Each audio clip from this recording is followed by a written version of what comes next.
ओम जयंती मंगला काली भद्रकाली कपाली दुर्गा क्षमा शिवा धात्री स्वाहा स्वधा नमोस्तुते। सर्वमंगलमांगल्ये शिवे सर्वार्थसाधिके शरण्ये त्र्यंबके गौरी नारायणि नमोस्तुते। सर्वस्वरूपे सर्वेशे सर्वशक्ति समन्विते भयेभ्यस्त्राहि नो देवी दुर्गे देवी नमोस्तुते। भगवत्यै नमः पराम्बिकायै नमः। चलिए चला है बाबू। हाँ क्या चलना है? हेतु मत और लिंग यहाँ से है ना। हाँ। चलो सुना दो खटक से। हेतु मत और लिंग वास्यात की हेतु मत अर्थ में धातु से लिंग लकार होता है विकल्प से होता है। ठीक तो हाँ तो उदाहरण है कृष्णम नमे चेत सुखम यायात हाँ। कि कृष्ण को नमस्कार करोगे तो सुख की प्राप्ति करोगे। हाँ। तो यहाँ पर क्या है? यहाँ पर हेतु और हेतु मत भाव है। हाँ। हेतु मतलब कारण और हेतु मत मतलब कार्य है। कौन है हेतु, कौन है हेतु मत? हेतु है यहाँ पर हमारा नमस्कार करना और हेतु मत है यहाँ पर हमारा सुख की प्राप्ति है ना। हाँ। चलो तो यहाँ पर कार्य कारण भाव है। तो यहाँ कार्य कारण भाव है तो यहाँ पर लिंग लकार कर लेंगे। लिंग लकार विकल्प से हो जाएगा। जाएगा। जब लिंग लकार नहीं होगा तो पक्ष में लिट लकार कर तो लेंगे। क्या बोल रहे हैं? क्योंकि ये भविष्य काल कालिक बोल रहे हैं ना, और वो था भविष्य हाँ। कालिक कार्य कारण हाँ। भाव था, इसलिए भविष्य काल वाला लिट लकार लिट कर लकार लिए। कर लेंगे। तो कृष्णम नमस्यति चेत सुखम यास्यति यास्यति ये बना लिए। ठीक हाँ। उसके बाद हम लोग तो चूंकि कार्य कारण भाव कोई भी कार्य कारण हाँ। भाव हो तो हम लिंक कर देते हैं। चाहे वर्तमान कालिक हो चाहे भूतकालिक हो तो भी कर देते हाँ। हैं। लेकिन इसके लिए वार्तिक आ गया भविष्यति एव इष्यते भविष्यति एवं इष्यते मतलब भविष्य काल में ही ये लिंक करना। हेतु मत और लिंग से भविष्य काल में ही लिंक करना। चलो तो वर्तमान और उसमें नहीं होगा, जान ही रहे हाँ। कितनी बार बताया। हाँ। चलो उदाहरण भी हो गया ना। क्या हाँ। उदाहरण हो जाएगा? हाँ। न इह करके पता है ना। ये वार्तिक होने के कारण यह लिंग लकारो न भवति। लिंग लकार यहाँ नहीं होगा। कहाँ पर? हंति इति पलायते। क्या है यहाँ पर? यहाँ पर हेतु है हमारा हनन। क्या अर्थ है? अर्थ बोलो। कि देवदत्तः हंति इति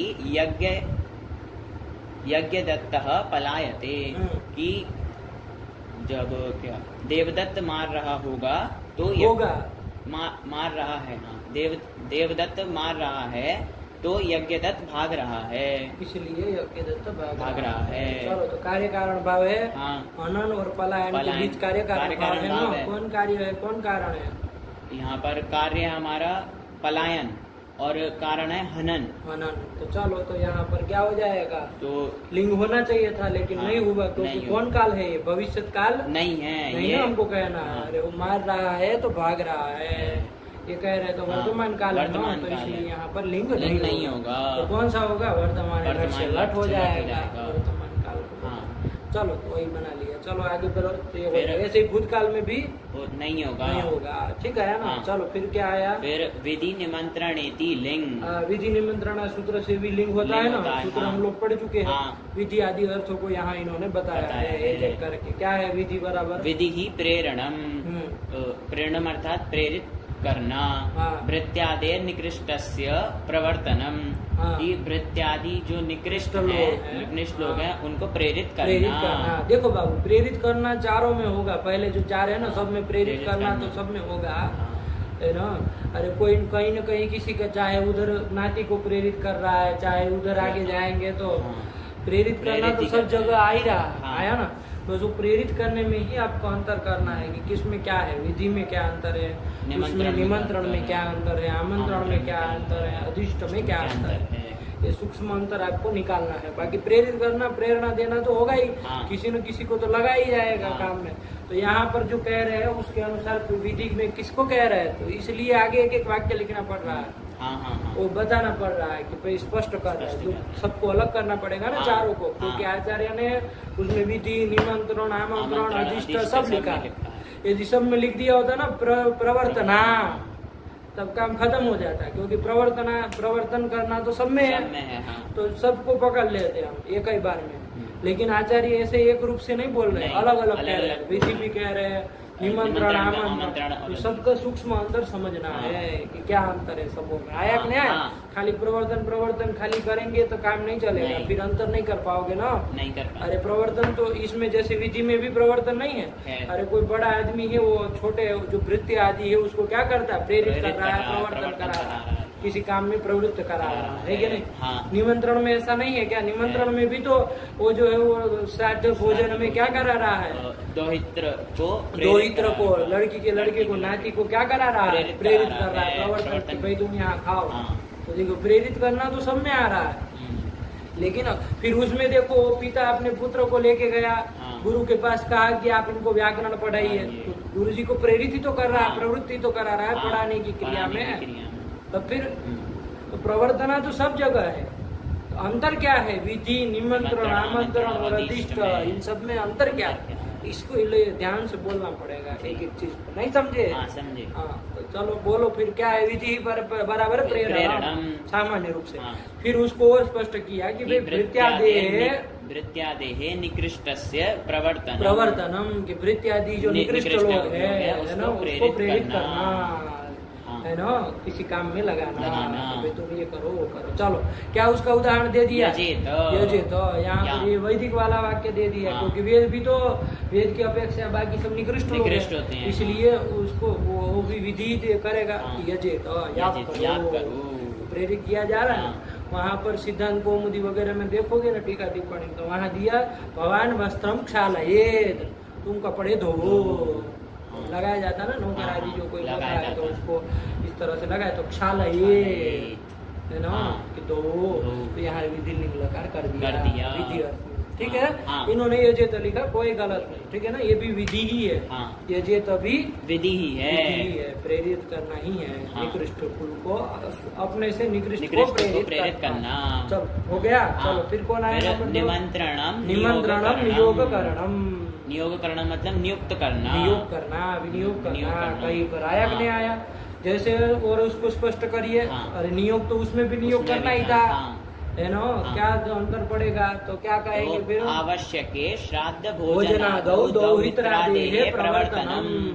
आवश्यक की भूत जो क्या है, श्राद्ध भोजन आदि है, आवश्यक है ना, वो आवश्यक है, वो कंपल्सरी वो करना ही होता है। वो आया कि नहीं? उसमें ऐसा वैकल्पिक नहीं होता है। चलो तो आवश्यक जो श्राद्ध भोजन है उसमें किसको प्रवृत्त कराना? दौहित्र को, दुहिता के लड़के को, मतलब नाती को, ठीक है ना, लड़की के लड़के को। चलो तो उसको प्रवृत्त कराना। जैसे क्या उदाहरण दिया है? यहाँ पर यह मतलब कहाँ पर? श्राद्ध भोजन में तुम भुंजित मतलब भोजन करो। ये भी देखो, ये क्या है? ये क्या है? यहाँ पर भुंजिता में लिंग कौन अर्थ में हुआ है? निमंत्रण में हुआ है ना, ठीक हुआ। चलो तो यही है निमंत्रण। फिर बनाना नहीं आ रहा है समझ में? चलो फिर आमंत्रणम कामचारानुज्ञा। आमंत्रण क्या होता है? तो कहा कामचारानुज्ञा, ठीक है ना, कामचार अनुज्ञा, ठीक है ना। उसमें भी अनुज्ञा आज्ञा ही हुई ना एक रूप से, लेकिन कामचार होता है उसमें ना, इच्छा अनुसार वो करता है नहीं करता उसके ऊपर होता है। आपने तो कह दिया, अब वो चाहे करना चाहे तो करे, नहीं करना चाहे तो नहीं करे। आया कि नहीं? तो चलो इस तरह का जो होता है ये क्या होता है बाबू? आमंत्रण होता है। जैसे कहा इह आसीत, यहाँ पर बैठो, है ना, ठीक है ना। फिर वो चाहे तो बैठे, नहीं चाहे तो नहीं बैठे, ठीक है ना। यही क्या है बाबू? आमंत्रण। चलो हो गया। फिर आगे कौन आया? अधिष्टम सत्कार पूर्वक व्यापार, सत्कार पूर्वक व्यापार, है ना। सत्कार पूर्वक किसी को वो करना, प्रेरित करना, है ना। जैसे पिता के द्वारा गुरु को किया जाता है ना प्रेरित, कि भाई हमारे पुत्र को व्याकरण पढ़ाइए, है ना, सत्कार पूर्वक अस्त नमन आदि करके फिर करता है ना ऐसा। हाँ, करता है। आया कि नहीं? जैसे थोड़ी दिन पहले वो लड़की के पापा नहीं आए हाँ, थे, हाँ, हाँ, तो हाँ, कि इसको ऐसा करा वैसा करा, तो होता है ना वही तो ऐसे ही। सत्कार पूर्वक मतलब वही विनय पूर्वक ही। सत्कार पूर्वक है ना, प्रणाम आदि पुरस्कारम। आया कि नहीं आया? ऐसा नहीं कि अरे आप पढ़ाइए हमारे नहीं। बच्चे को, ऐसा नहीं, नहीं। ये सत्कार पूर्वक नहीं नहीं, ना हुआ। अरे सत्कार पूर्वक का मतलब क्या है? यही ना, प्रणाम आदि पुरस्कारम, विनय पूर्वक किसी को प्रेरित करना। तो ये गुरु को प्रेरित किया जाता है ना इस तरह से। चलो कि भाई आप हमारे बच्चे को व्याकरण पढ़ाइए, चाहे कुछ पढ़ाइए। तो वही लिखा, उदाहरण क्या दिया? भगवान पुत्रम अध्यापयेत भवान। अरे उसको सीधा सीधा नहीं बोल सकते, वो करता भवान पुत्रम अध्यापयेत, आप हमारे पुत्र को पढ़ा दीजिए। आया ना? तो अध्यापयेत में लिंग कौन ना लिया अर्थ में? वो अधीष्ट अर्थ में है। बस यही समझना होता है, अपने समझना होता है। इन्होंने देखे एक उदाहरण दे दिया। अब आपको कहीं लिंग देखे तो आपको विचार करना चाहिए कि ये विधि है कि निमंत्रण है, आमंत्रण है कि अधिष्ट है, क्या है, ये आपको देखना होता है। आया कि नहीं आया?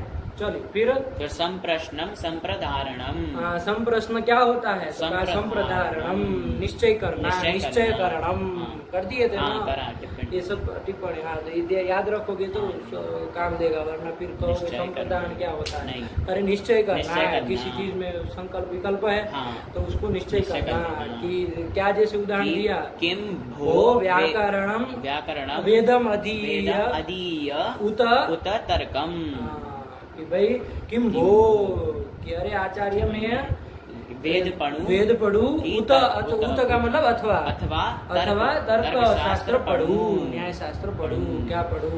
तो ये क्या किया जा रहा है यहाँ पर? निश्चय किया जा रहा है ना। अरे प्रश्न पूछ के आदमी क्या कर रहा है? निश्चय ही तो कर रहा है ना, निश्चय करना चाह रहा है। तो यहाँ पर क्या हो गया? ये वो हो गया, संप्रश्न हो गया, इसलिए यहाँ पर लिंग हो जाएगा। अधीय में है ना, अधीय देखे कि नहीं? अधीय देखा। अरे अधिपूर्वक हिंग धातु है ना, उसका कहाँ का लकार है? ये लिंग लकार का कहाँ का रूप है? वो उत्तम पुरुष एक वचन का क्या बना है? पूरा बोल सकते हो? बोलो क्या बना? अधीत, अधीयाताम, अधीरन, अधीथाः, अधीथाः। ध्यान से बोलो। अधीथाः, अधीयाथाम, अधीध्वम, अधीय, अधीवै, अधीमहि। तो अधीय का कर्ता कौन हो जाएगा? अधीय का वो अहम मतलब मैं क्या पढ़ू? वेद पढ़ू अथवा तर्क शास्त्र पढ़ू। तो देखो यहाँ प्रवर्तना नहीं है, आप थोड़ा ध्यान देना बाबू। ये इसमें प्रवर्तना नहीं है। पहले 4 में तो प्रवृत्ति किया जा रहा था किसी न किसी को, चाहे नौकर को किया जा रहा था, चाहे वो 2 इत्र को किया जा रहा था, चाहे गुरु को किया जा रहा था, सब में प्रवर्तना थी ना। यहाँ पर प्रवर्तना नहीं है। ये ध्यान देना इस चीज को। ये संप्रश्न से कट जाता है। संप्रश्न में कहाँ प्रवर्तना है? यहाँ पर यहाँ तो निश्चय करना है कि भाई मैं ये पढ़ू कि वो पढ़ू, ठीक है ना। तो ध्यान रखना, इसमें प्रवर्तन नहीं ना किसी को किया जा रहा है। आया कि नहीं? चलो, तो पूछा जा रहा है कि भैया मैं क्या पढ़ूं, तो फिर जो भी बताएंगे कि ये पढ़ो चाहे वो पढ़ो, है ना। तो बात की बात है। लेकिन अभी तो यहाँ संप्रदारण अर्थ में लिंग हुआ है। ठीक हुआ? समझ रहे हो बात को कि खाली हाँ कर रहे हो? समझ रहे। अरे पहले 4 में प्रवर्तना है, नहीं? इसलिए सिद्धांत कौमुदी में लिख दिया कि ये 4 का पृथक उपादान क्या कर रहे हैं? प्रवर्तनायाम लिंग। इतना ही कह दीजिए। क्या कह दीजिए? प्रवर्तनायाम लिंग। यही कह दीजिए कि प्रवर्तनार्थ में लिंग होता है। ये चारों का पृथक पृथक विधि, निमंत्रण, आमंत्रण और इनका पृथक पृथक उपादान करने की कोई जरूरत नहीं है। वो प्रपंचार्थम विस्तारार्थम ग्रंथ विस्तार के लिए है। आया कि नया? ऐसा वहाँ पर कहा है सिद्धांत कौमुदी में। विधि निमंत्रण सूत्र निकाल के देखोगे ना, बुद्धिमान होंगे तो देखोगे एक बार जाके कि क्या लिखे है। तो वहाँ लिखा है कि चतुर्णाम पृथक उपादानम अनावश्यकम प्रवर्तनायाम लिंग इत्येव सुवचम। प्रवर्तनायाम लिंग, प्रवर्तनार्थ में लिंग होता है, इतना ही कह दीजिए। तो 4 का समेट हो जाएगा। प्रवर्तन अर्थ में है, लेकिन सब में प्रवर्तन कुछ अलग अलग है, लेकिन प्रवर्तना है कि नहीं है? प्रवर्तना है। इतना कह दो प्रवर्तना, उतने से लिंग हो जाएगा। ऐसा तो नहीं कि एक में होगा दूसरे में नहीं होगा। प्रवर्तना सब में, चारों सब जगह लिंग हो जाएगा। तब फिर तो उसके लिए पृथक पृथक उपादान करने की आवश्यकता नहीं है। तो वहाँ भट्टोजी दीक्षित ने कहा प्रवर्तनायाम लिंग इत्येव सुवचम, यही कह देते तो ठीक रहता। लेकिन ये क्या है, प्रपंचार्थ विस्तारार्थ है। विस्तार करना आचार्य ने चाहा कि भाई अलग अलग कहा जाए, सबको अलग अलग दिखाया जाए, सब प्रवर्तना को तीनों ने अलग अलग कर दिया, कोई वो नहीं कर दिया है ना। समझ, लेकिन ये समझना है आया। तो लेकिन ये दो में प्रवर्तना नहीं ना ऐसे आ रही है कोई, चलो तो ये कर दिया। फिर इसके बाद कौन आया, प्रार्थनम याच्या मतलब याचना है ना, मांगना कि मैं भोजन प्राप्त करूँ, लभे दिया, मैं भोजन प्राप्त करूँ, मुझे भोजन दीजिए, मैं भोजन प्राप्त करूँ वगैरह वगैरह कुछ भी कहा जाए। भोजनम में दद्यात्, ये भी कर सकते हैं, भगवान भोजनम में दद्यात्, अथवा तो अहम भोजनम लभेय, मैं भोजन को प्राप्त करूँ। तो ये सब मांगना वगैरह जो भी है ये सब क्या है बाबू, प्रार्थन है, प्रार्थनम याच्या। नहीं आया आगे, क्या उदाहरण दिया इसका, यही ना, भो भोजनम लभेय, भो भोजनम लभेय। ये जो भी आदमी है उसको भो करके संबोधन कर रहा है कि मैं भोजन प्राप्त करूँ। चलो हो गया, लभेय कर लिया, ये भी उत्तम पुरुष एक वचन, अहम करता हो जाएगा। यही आप हो गई, इसमें भी लिंग हो जाएगा। चलो फिर एवं लोट, एवं लोट क्या मतलब इसका, कि लोट लकार भी है विधि आदि अर्थों में इसी तरह से उदाहरण आप देख लीजिएगा। अरे ये जो लिंग की है उसकी जगह लोट कर लीजिएगा, और अन्य अन्य भी उदाहरण दे सकते, ऐसा जरूरी नहीं कि जो दिया वही दिया जाए, है ना। तो चलो ये सब अपने से आप करिएगा। एवं लोट अभ्यास देखे, लोट में बन जाएगा ना, सबका बन जाएगा। क्या है विधि आदि अर्थों में कर लेना, ठीक है। चलिए बन गया। फिर इति लकारार्थ प्रक्रिया, लकारार्थ प्रक्रिया परिसमाप्त हुई। नया है समझ में आया। चलो सरल सरल बातों में खटाखट किया करो। चलो हो गया इति लकारार्थ प्रक्रिया। आपको ना इति तिङन्तम समाप्तम, इसी के साथ तिङंत भी समाप्त हुआ। तिंग है अंत में जिसके उसको तिङंत कहा जाता है, वो भी समाप्त हुआ। तो ये मत पालना कि अब तिङंत पूरा हो गया तो हमको अब इसका कोई जरूरत नहीं है, अरे इसके बिना नहीं चलेगा। देख बार बार तब यही सब चाहिएगा। अरे वो प्रक्रिया के रूप में खाली बता रहे कि तिङंत पूरा हो गया, अब हम तिप्तजी वगैरह ये सब नहीं करेंगे। आया कि नहीं आया, लेकिन सूत्र तो देखो सब चाहिए होगा, जब ईट करना होगा वही सब चाहिए होगा। वो सब भूलने के लिए नहीं है, उसके चक्कर नहीं रहना कि अब पूरा हो गया तो अब चलो कोई नहीं, अब उसको देखने। अरे आवृत्ति में सब ध्यान रखो है कि नहीं है, पूरा षडलिंग ये वो सब चाहिए अब हमको, है ना। चलो तो फिर चला जाए, कितना मिनट हुआ इसमें, 18 हो गए। दूसरा कर लिया जाए, इसको रखा जाए। भगवते नमः, पराम्बिकायै नमः।